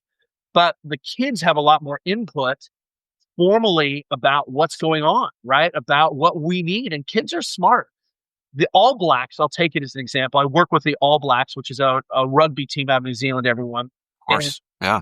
The coaches put in a coaching package early, right? They work their asses off. But towards the end of the week, there's a captain's practice. The practice is entirely run by the athletes, right? There's a session. There's like a 20-minute session where there's a skill development where each athlete has to submit sort of a game plan of what they're going to do to work on a specific skill individually for 20 minutes, right? So that there's a piece where I'm like, I need to work on my threes. Sometimes we don't get enough threes. One 20-minute chunk of practice is kids having some autonomy saying, I really need to work on this. I need to change this, right? So that happens. But then by the time this game happens, coaches are not on the field. And what we see is that the athletes have to own the plan, run the plan, be able to do the plan. Of course, you can't get there when you're 16, but the goal is ultimately that I'm going to play with the teammates I have. We're so simpatico and on the same plan that if we get behind, we're going to look and get feedback from you. But if you're just moving me around the court, my IQ is crap. As Dave knows, I've spent some time over in New Zealand, lived over there for 2 different long stints. I've seen the All Blacks play. And so curious, do any of the players on the team in that 20-minute skill development time period, do they spend it working on the haka so that they can be really intimidating before the match? So what's interesting is that is already taken care of. There's already haka practice. No one actually needs to think of it. Yeah, makes sense. What I want to do is I want to look at the moments where we can gel and come together as a team, right? And one of the things that we do is I do during my warm-ups, our warm-ups look like we're getting ready for an MMA fight. They don't look like we are sweating. It's fun. It's hard. We're battling. There's contact. When our girls get in the pool, we swim down. Everyone's going to be good and fit in the first quarter, but we can overcome people in the first quarter because we're so prepared. So when you play us in the first quarter, you should feel like an avalanche, and that your psychology is like, I can't hang with these women for 3 more of these, right? So part of that means we sit together and we have a specific chant we do afterwards, which is like a little mini haka. I don't want to culturally appropriate the haka, right? We're predominantly a Caucasian water polo team. I'm just trying to give honor there, but there is something where we come together and flip the switch where we're saying, okay, now we're in this formal movement, formal time where we're dogs. And then we'll get together right after the game and we've high-fived the other team. We're like, cheers, San Rafael. And then we get together and we look each other in the eye when we win, we lose, and we just say, hey, great job. We just have a moment where we own it, and then we become people again, right? But to your point there, we practice the ritual of slipping into being a competitor. That's starting to happen, switch. And then we have an off switch when we get together. And then the coach does her talk afterwards, right? There's still one more talk to happen, but it's owned by the players. Players are coming together to start. We're coming together to finish. We have this discrete thing. And then, and so I want to think more about that, because that's how you build culture and how you build athletes who are ready to show up and destroy and have the most fun. And look, winning is fun, but playing great and winning is the most fun. Love it. I'm ready to go. All right. I'm going to shift gears again, Kelly. Let's talk about average athletes like me and Duffy. Not you, Kelly. So we got, the weekend warriors. Like Duffy and I play in adult league basketball. We have a bunch of people who listen who are, our age, 40s, 50s, still trying to, whether it's tennis, golf, pickleball, whatever it is. What advice would you give just people in middle age who are trying to be athletic and healthy in terms of recovery, staying healthy? Just give me the answer, Kelly. Help me out. Everyone who's under 18, close your ears. It's no, we laughed at in the 80s. There was in the bodybuilding, powerlifting, strength athlete community that was steroids and cocaine. That's what we found out to be very effective. That's Duffy's cocktail every day. Simultaneously, it turned out it was really hard to keep weight on athletes and sort of illegal and it caused some psychological problems. But really what we want to say is, if I want to be a competitor and move my body to play as an adult, why would that look different than what I did as a high schooler or as a college athlete? Am I getting enough sleep? 1 or 0? And, one of the things that if you just take a step back and you look at the word for night in a lot of the romantic languages, it's the word for 8 plus the letter N. So you take the word 8 in German, it's Acht, and then you put an N and you get Nacht, right? French, wheat. Noche. Like you'll suddenly see, you're like, this is so crazy. It's almost like human beings have been sleeping for 8 hours. And one of the things that we'll say is that for adults, if we're trying to change our body composition and more importantly, have tissues that can withstand the playing that we want to do. Our brains still think we're 19, but we don't have tissues that can handle that necessarily if we're not conscious about it. First order of business is I need you to lay in bed for 8 hours and not look at your phone. That's your homework number 1. You want to still I don't care if you sleep for that whole time. You'll have to retrain. I need you to lay in bed for 8 hours and not look at your phone. By the way, that's still a recommendation for all our athletes, all our young athletes. And our young kids, growing bodies, you need 9 or 10 hours of sleep.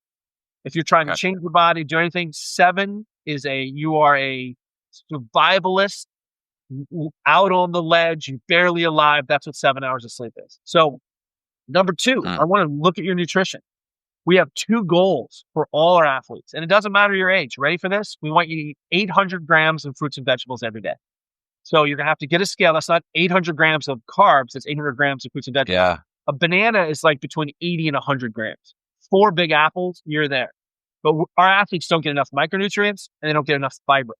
And if you want to have tissues that are bond-proof, you better have vitamin C and minerals and polyphenols and fiber. Go ahead. What about, do these powders, the Simply Green, does that count? Or does it need to? Doesn't count. That's a vitamin. That's super good. Kelly, come on.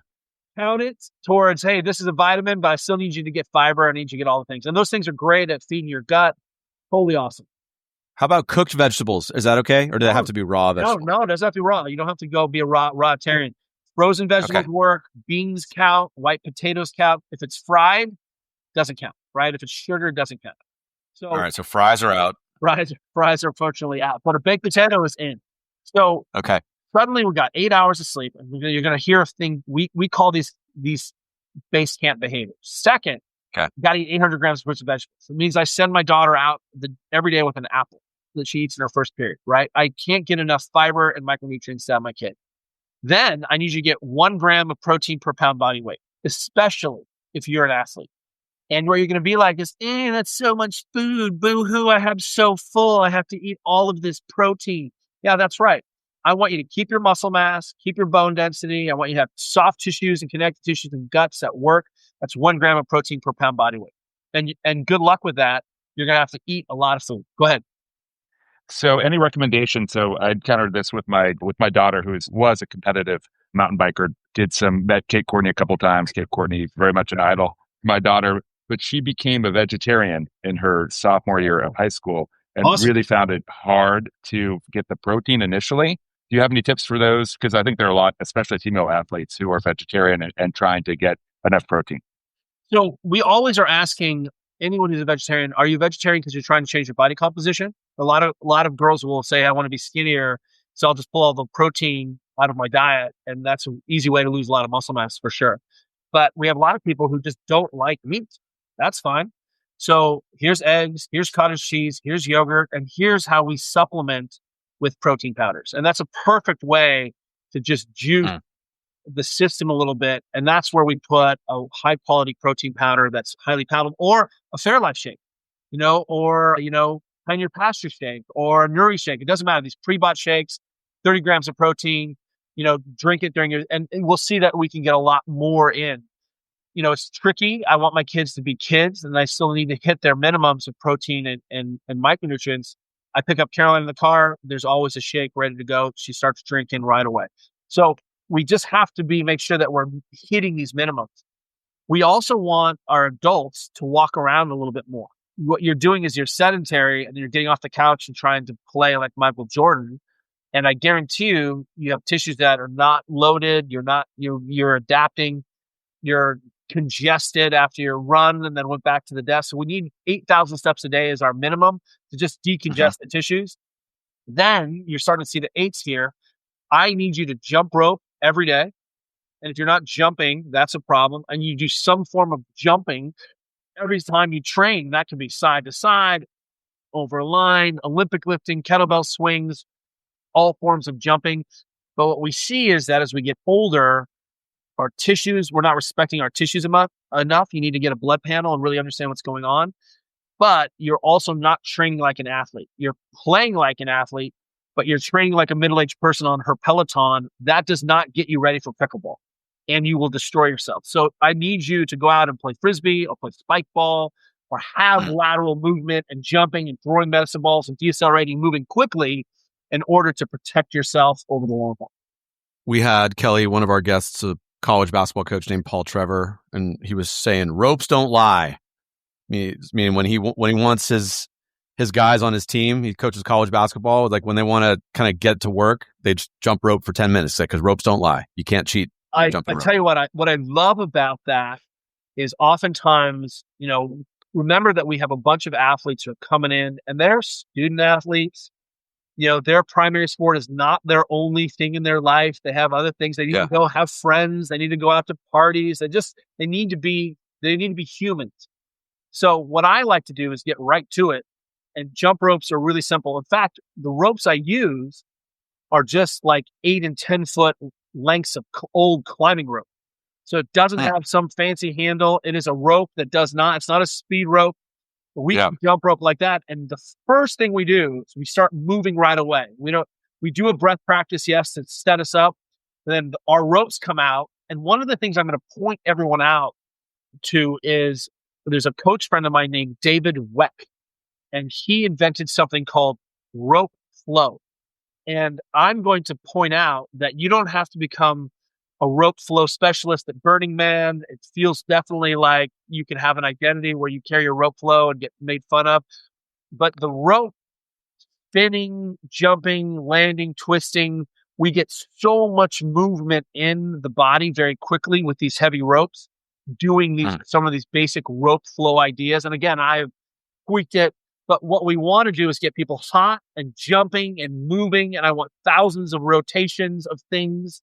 I want the body twisting. I want loading on one leg. The jump rope is the easiest and fastest way to get there for sure. I'm going to also point you that your warm-ups suck, everyone. They suck. They're not fun. They don't gamify anything. You don't teach any skills. There's a gentleman named Rhett Larson who has a concept called No Zombies warm-up. And he has just launched a product this week called the No Zombie Warm-Up Library. And it gives you 1,000 ideas about how to warm your kids up and get them attuned. Because ultimately, and I saw your question, Duff, is that we need to get everyone corralled into this moment where we're sharing the same thing. One of my favorite coaches, will tell a story and then I'll stop talking, is Anson Dorrance, who is the head coach of North Carolina. UNC, right? One of the winningest coaches in the history of the world in women's soccer. And he scripts his practice down to the minute. They're 90 minutes. They're very dense. He doesn't do 3-hour trainings. He's like, people are crap after 3 hours. But 90 minutes is very hard. But he has the first thing he does is he would have his women jog an 800. And that's not a really good use of time. But what he found was when he pulled it out, his practices went to crap. Because during that 800-meter run, women were transitioning to be soccer players. They were coming out of their lives. They were coming out of their personal interactions and drama and worries. and it gave them, roughly how long does it take to jog 800, not very long, 6 minutes, 7 minutes, right? If you're a soccer player. And that transition time made it so we had much better practices. And what we want to do with our warm-ups is transition our athletes from their home lives, from their school lives, from their personal lives into being what it means to be a teammate. And we can do that with jumping right away, for sure. Or better play, better warm-ups.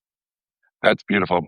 So specifically, very selfish question here, although I also have another question. Maybe I'll just give them to you both and you can take whatever order you want. But we need to know how you got your other identity, the Supple Leopard. That's number one. But before I pass it back to you, for me and Dave, playing maybe basketball once or twice a week, we want to be as supple as we can as 50-year-old men on the court. So we're not going to look supple, but we hope we can feel a little supple.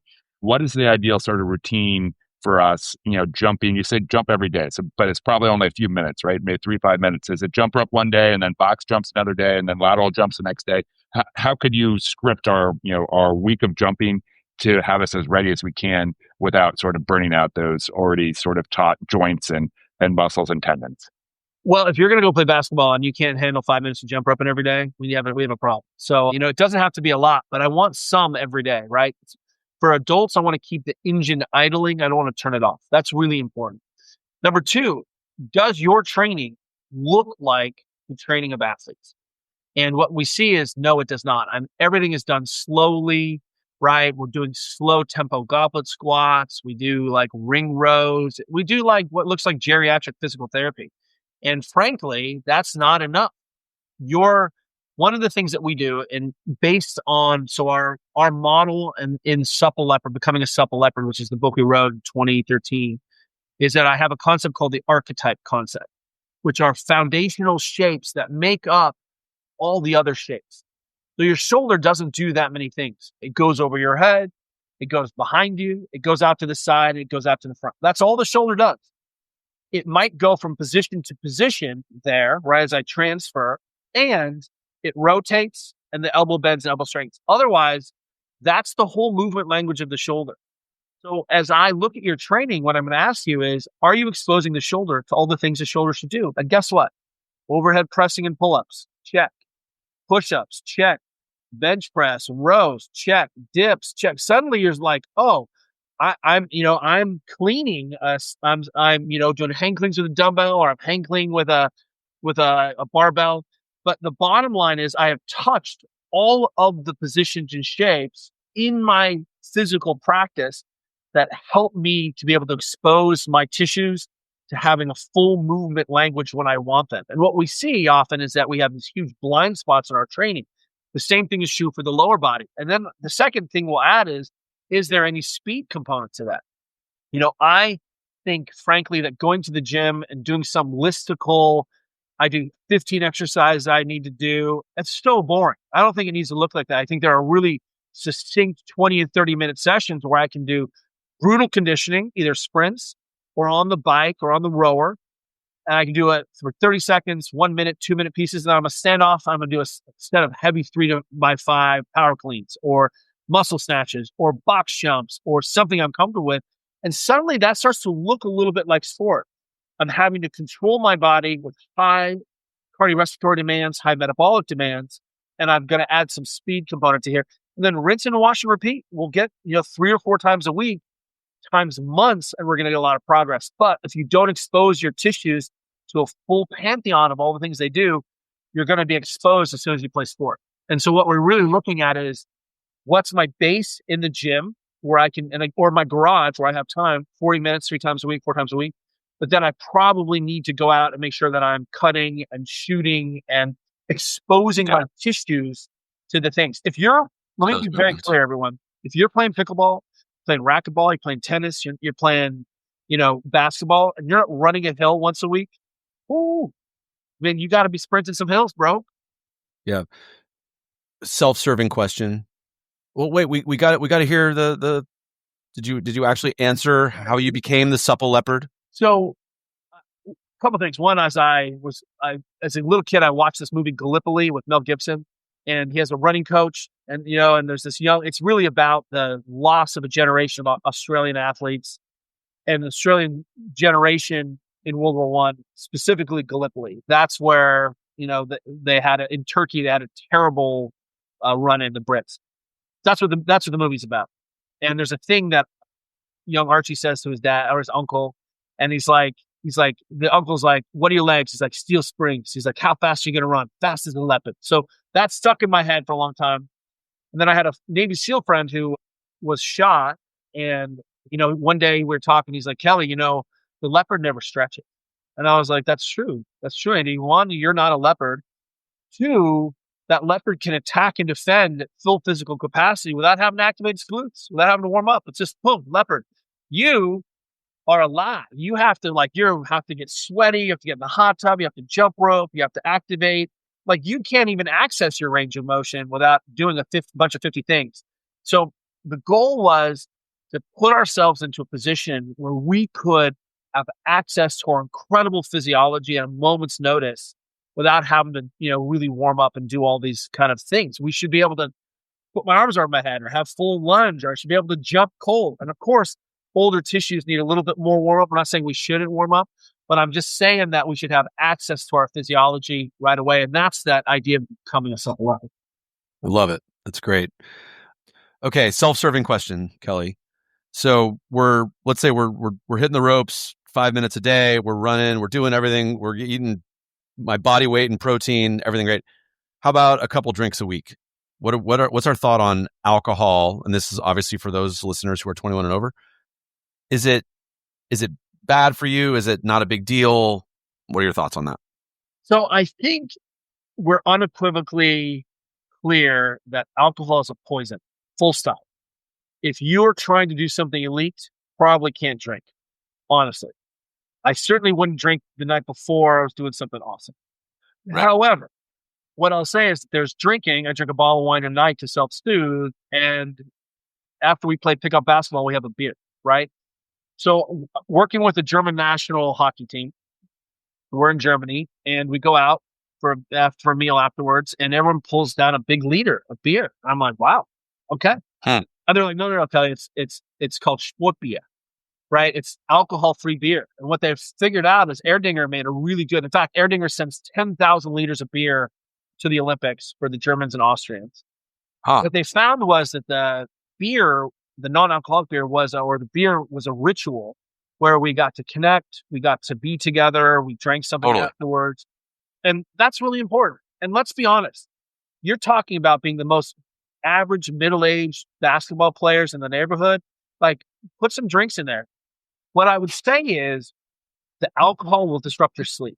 And that's our big beef. Yeah. That as soon as that's typically when people are drinking, and then they'll have their alcohol. And then what we see is really decreased heart function and cardiac function. And over time, that's a problem. So I'm never going to say there's not a time for an incredible handmade margarita. I think that's important and proof of God's love. But we should are you eating a cake every night? Probably not. Should you eat cake every night? Probably not. If we tried to treat it a little bit more like celebration, right? I'm with people. There's a moment that we're celebrating. That's how we think about alcohol in our family, only because it just doesn't serve us in terms of our sleep and preparation, et cetera, et cetera. That's great. Great way to look at it. Yeah. Duff and I are fans of the post-adult league game beer. I think you're an idiot. And we're talking about, literally, like, I had 3, whiskeys and soda, or I had a beer. Like, come on, those are not even the same thing. I would argue that, like, the carbs that you're getting from the beer are really important. But what I would say is, wing in your best non-alcoholic beer and see if you really notice the difference. Did you looking for the buzz, and were you looking to get out of your brain, or were you looking for the wrinkle? Yep, that's great.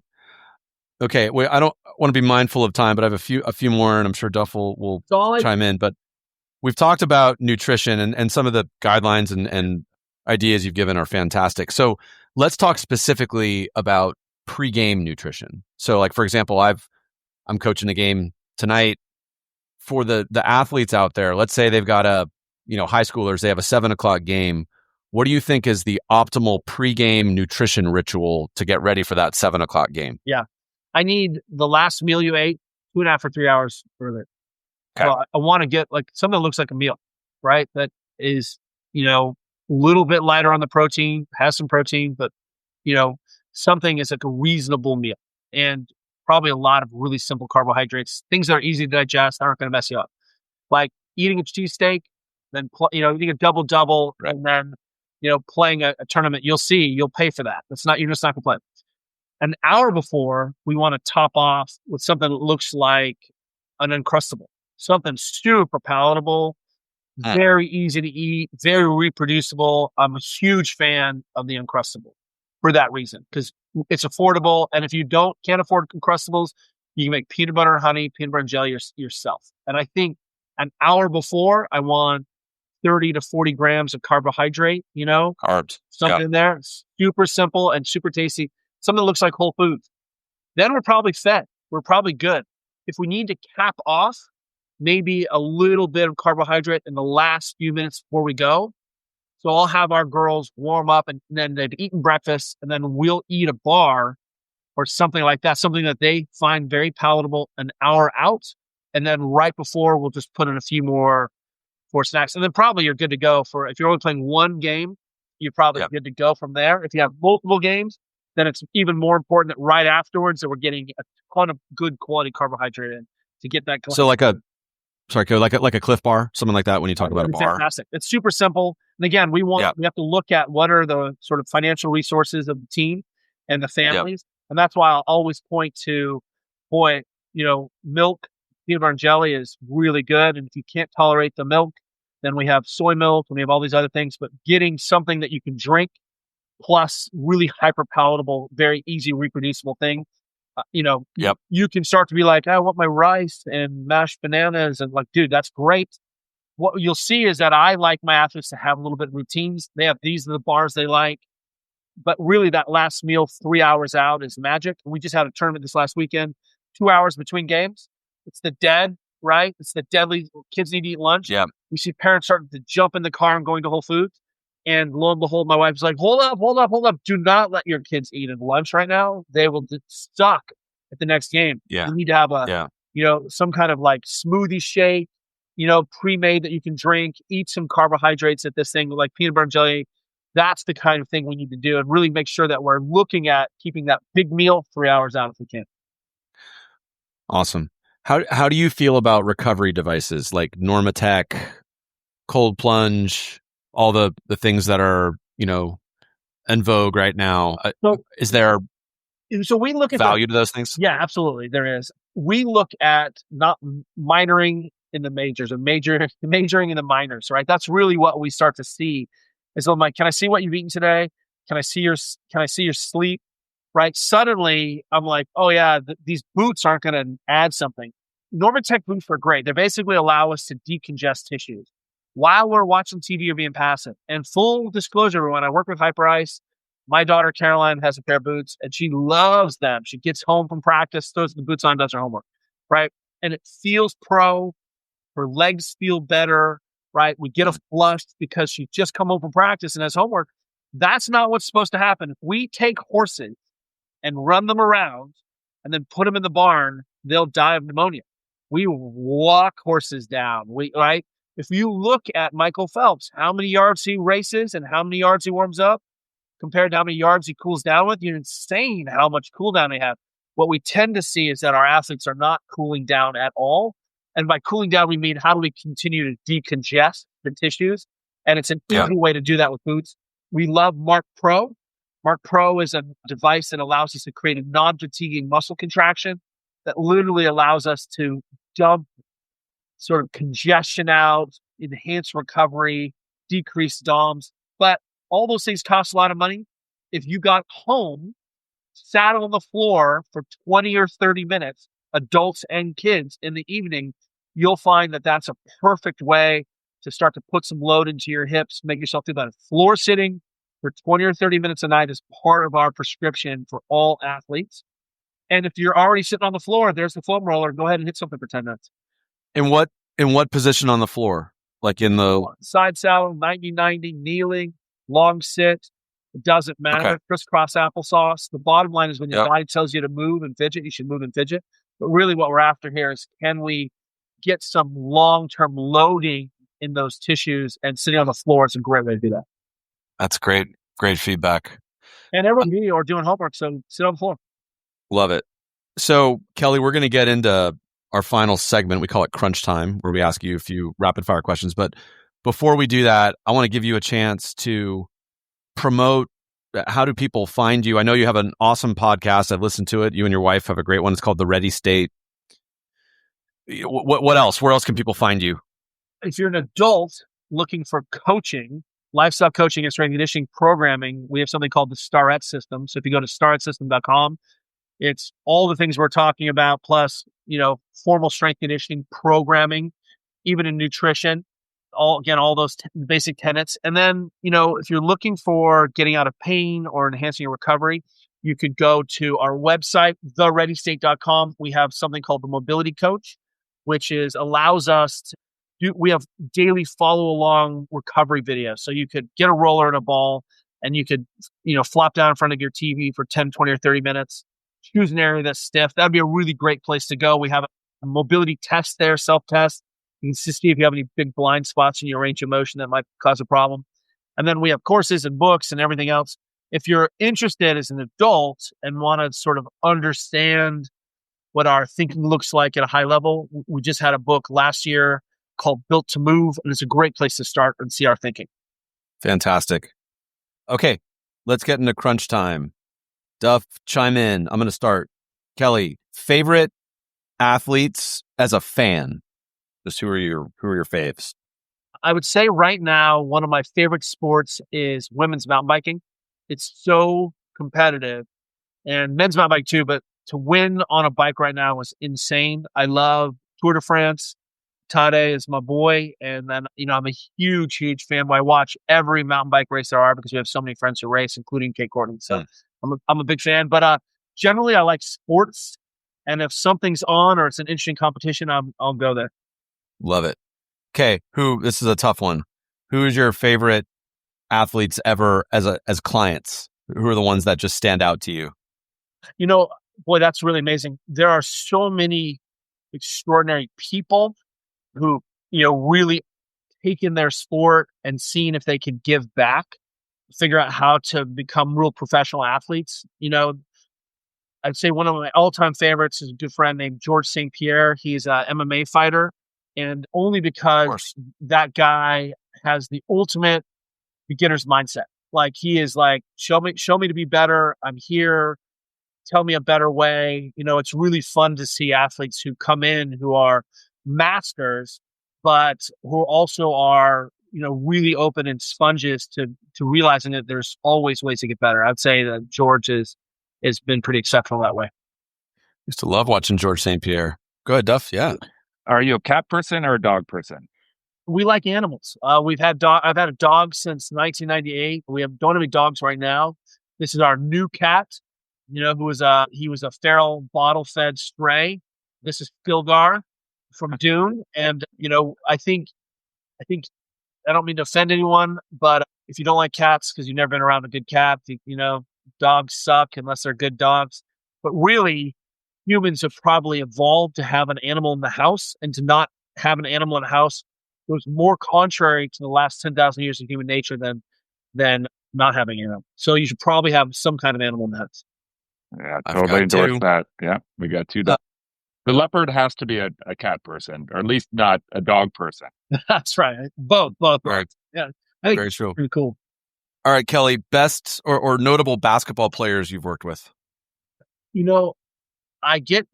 It's fun to work with individual players. Right now, I have a kid who I have a good relationship with in Chinese leagues named Kyle Fogg. He's a superstar. We've been working together for a while. Really love that guy. What's fun is I work with teams and, different teams at different times, a lot of coaching friends. I would say that, always appreciate the Warriors and their staff going on. I, had love affairs with the Rockets and the Wizards. And, there's just lots of good players. And more importantly, I don't really follow specific players because they'll come and go, but coaches are eternal. So I have more close relationships with organizations because of specific coaches there. That's that's my primary piece. But I'll tell you that basketball, if you don't understand how strong and powerful these men and women are, they will destroy you. You couldn't even hang for a minute on the field with these people. I think people don't understand how physical the game is and how strong these humans are and so fit they are. It's an incredible game.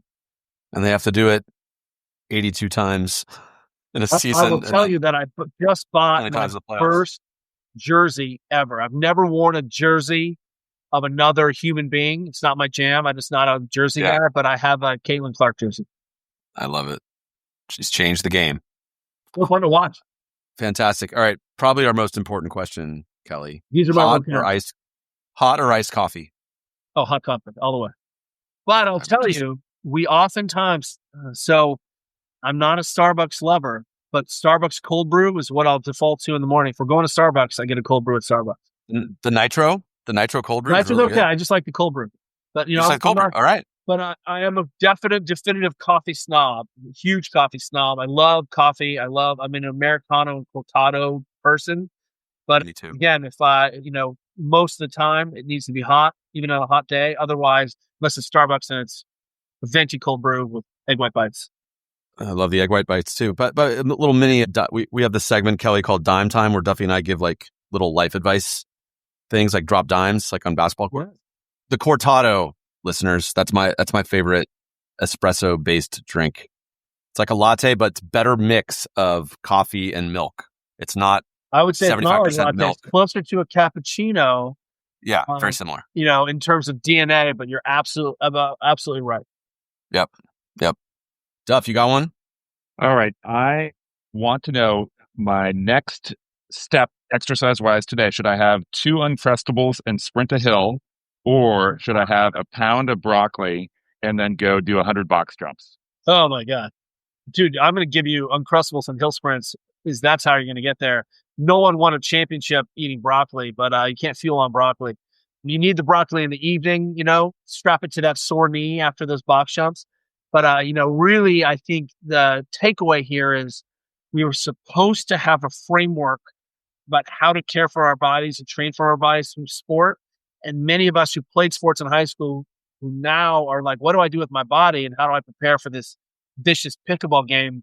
We were failed because we did not come out of the sporting experience with the tools to be able to take care of this carcass. So that's really our goal is let's use sport as the framework to create better families, better households, better communities. Side note, Kelly, Duffy's best out of bounds play as a coach is named Broccoli. So he's a broccoli fan. Excellent.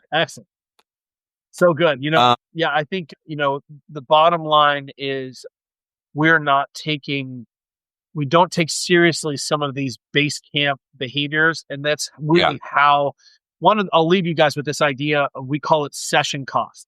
So this came out of one of our friends who is the first team physio at Arsenal. And what the idea is, how do we reduce the cost for the training session or the game session? And that means that I start looking at warm up and cool down. I'm looking at nutrition. I'm looking at sleep and even some of the recovery principles here. And what we feel like is that you and I can both engage in the same density of session. We're going to do the same practice. We're on the same team. But ultimately, if I'm not fueled, if I'm tired, if I don't, if I go sit down, if I just, get on the video games and don't do anything else, I'm going to pay more of a cost for that session than you do, which means tomorrow I'm not going to be as fresh and be able to perform as much work or at the correct intensity or an appropriate intensity that you can. And over time, we see that people who manage their session costs, and again, it's not just recovery, it's nervous system, everything. The people who can manage their session costs over time get a lot more work done and a lot more dense work done in higher intensities. And lo and behold, that's where we really start to see these differences in sort of approaches. Fantastic. Well, Kelly, this has been amazing. We could talk to you for hours. Thank you so much for the thoughts and for everything that you do for athletes, and all. You're very active in youth sports, as you've talked about, you and your wife. So hopefully our listeners got as much out of this as we did. We love this. So this was awesome. Go ahead, Duff. Thank you so much. And I just want to say, shout out 2 things. One is all the coaches out here in Marin who are volunteering, and it really is a really great calling. And, we need to support youth coaches more with better resources, they're really the key to how this whole thing works. And second, if you're not already a member of the Positive Coaching Alliance, get your ass over to the Positive Coaching Alliance and take some of their free resources, do some of their drills. You'll find that you'll have a much better experience as yourself, as a parent, and as a youth athlete. Positive Coaching Alliance. Awesome. Well, just two things. First, if you enjoyed this conversation, our listeners, head over to the Ready State podcast. It's informational, it's fun, high energy. So great podcast you have going there with your wife, Kelly. And last question is, what size t-shirt would you like, Kelly? Because all of our guests on the Run TMC podcast do get a Run TMC podcast t-shirt. And we have heard that it's fire. XL, baby. XL. Okay. It's on its way. Amazing. Awesome. Thanks, Kelly. And don't hit any buttons while we sign off so we don't lose your interview. No problem. Thanks, everyone. You're a pro. Thanks. Burke's on his feet.